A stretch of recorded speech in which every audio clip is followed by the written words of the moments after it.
ബീഹാർ ആര് ഭരിക്കുമെന്ന് നാളെ അറിയാം. രാവിലെ 8 മണിയോടെ വോട്ടെണ്ണൽ ആരംഭിക്കും. എക്സിറ്റ് പോൾ ഫലങ്ങൾ വൻ വിജയം പ്രവചിച്ചതിന്റെ ആവേശത്തിലാണ് NDA ക്യാമ്പ്.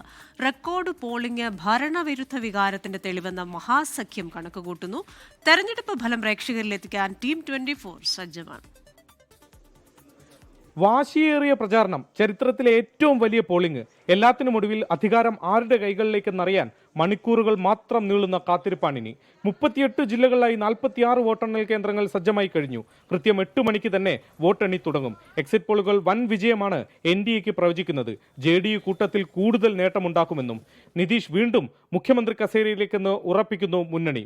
കടുവ ജീവനോടെ തന്നെ ഉണ്ടെന്ന പോസ്റ്ററുകൾ JDU ഓഫീസിന് മുന്നിൽ ഇന്ന് കണ്ടു. എക്സിറ്റ് പോളിൽ പിന്നിലാണെങ്കിലും ജനങ്ങൾ നൽകിയ എക്സാറ്റ് പോളിൽ വൻ വിജയം നേടുമെന്ന് RJD നേതാവ് മൃത്യുഞ്ജയ് തിവാരി പറഞ്ഞു.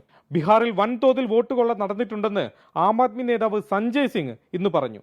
ഇന്നലെ റോത്താസ് ജില്ലയിലെ ഒരു ചന്തയിൽ EVMകൾ നിറച്ച ഒരു ട്രക്ക് എത്തിയെന്ന പ്രചാരണമുണ്ടായി. സ്ഥാനാർത്ഥികളോടൊപ്പം ട്രക്ക് പരിശോധിച്ചെന്നും വെറും കാലിപ്പെട്ടികളാണ് ഉണ്ടായിരുന്നതെന്നും ജില്ലാ കളക്ടർ പറഞ്ഞു.